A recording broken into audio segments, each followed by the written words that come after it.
एक गांव में एक खूंखार दानव ने अपना आतंक फैला रखा था और रात में जब चाहे गांव में घुस जाता था और किसी चिड़िया को अपना शिकार बना लेता था। उसकी इस खौफनाक हरकत से गांव का हर शख्स बहुत डरता था। इसीलिए उसके आतंक से छुटकारा पाने के लिए सारे गांव वाले इकट्ठे हुए। काफ़ी देर तक बातचीत करने के बाद भी गांव वालों के पास कोई समाधान नहीं निकलता है। उस विशाल दानव से लड़ने के लिए कोई भी सामने नहीं आ रहा था। दानव के सिर्फ नाम से ही गांव वालों के बीच दहशत फैल जाती थी, इसलिए उससे टकराने की हिम्मत कोई भी जुटा नहीं पा रहा था। बिना किसी समाधान के ही सारे गांव वाले अपने अपने घर निकल जाते हैं। रोज की तरह खूंखार दानव गांव में आता है। उसकी आहट सुनते ही सब अपने अपने घरों के दरवाजे बंद करके छुप जाते हैं। दानव ताज़ा मांस की तलाश में गांव के चक्कर लगाने लगता है। तभी उसको मांस की सुगंध आई। मांस की सुगंध सूंघते सूंघते दानव जंगल की ओर निकल जाता है। वहां जाकर वो देखता है एक चिड़िया पेड़ के नीचे सो रही है। उसे देख दानव बहुत खुश होता है। इतने में वो चिड़िया उठ जाती है और अपने सामने इतने विशाल दानव को देखकर घबरा जाती है और अपनी जान की भीख मांगने लगती है। जब उसे समझ में आ जाता है कि दानव उसे छोड़ेगा नहीं, तो वह उससे बचने की उपाय के बारे में सोचने लगती है। थोड़ी देर बाद उसे अपनी दादी के सिखाए गए मंत्रों को याद आती है, जिससे वह किसी की भी आंखों में जलन उत्पन्न कर सकती थी। तभी उसने मंत्रों को इस्तेमाल करने की सोची। हो जाओ इस दानव की नसों में हलचल और हलचल से उत्पन्न हो इसकी आंखों में जलन। चिड़िया के मंत्र पढ़ते ही दानव की आंखों में जलन होने लगती है और वह जोर जोर से चिल्लाने लगता है। उसकी आवाज़ गांव तक पहुंच जाती है और सभी गांव वाले डरते डरते जंगल में आ जाते हैं।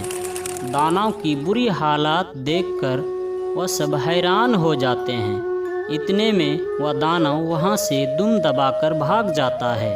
तभी गांव वाले उस चिड़िया से उसके बारे में पूछते हैं। मैं व्यापार के लिए पास के ही गांव में आया हूँ। मैं शहर जा रहा था।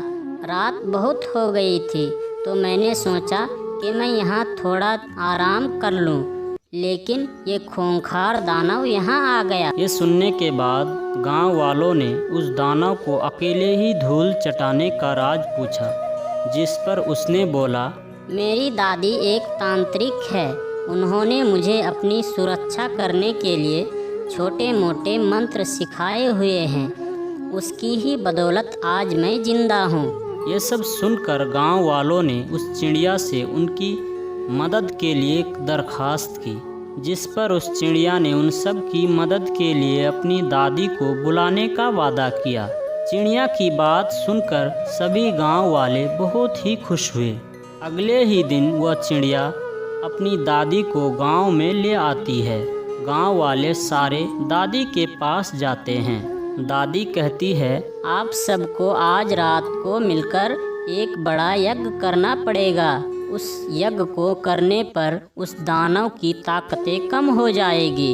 उसके बाद मैं सब संभाल लूँगी। दादी की बात मानकर सब रात में यज्ञ करने की तैयारी शुरू कर देते हैं।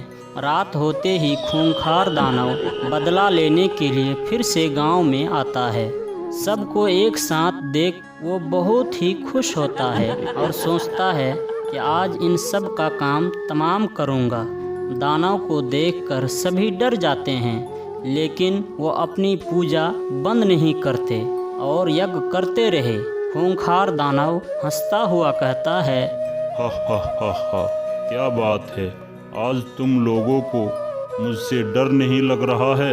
हा हा हा हा हा, कोई नहीं, जब मैं एक एक करके तुम लोगों को खाना शुरू करूंगा, तब तुम लोगों को पता चलेगा। लेकिन जैसे ही दानव उनके पास जाता है तो उसकी शक्तियाँ कमज़ोर पड़ने लगती है, जिस वजह से उसका शरीर हिल भी नहीं पाता और वह वहीं गिर जाता है।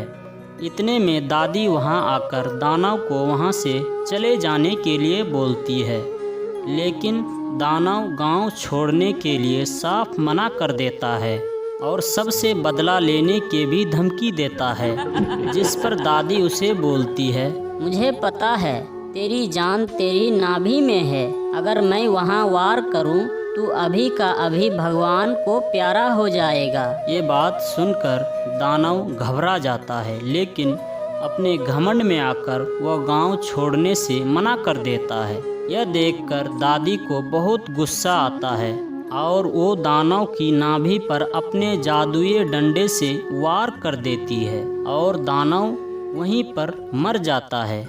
ऐसे दानव अपने घमंड में चूर होकर अपनी मौत को खुद ही गले लगा लिया। तो दोस्तों, इस कहानी से हमें ये सीख मिलती है कि साथ मिलकर अगर कोई काम किया जाए तो उसमें सफलता ज़रूर मिलती है।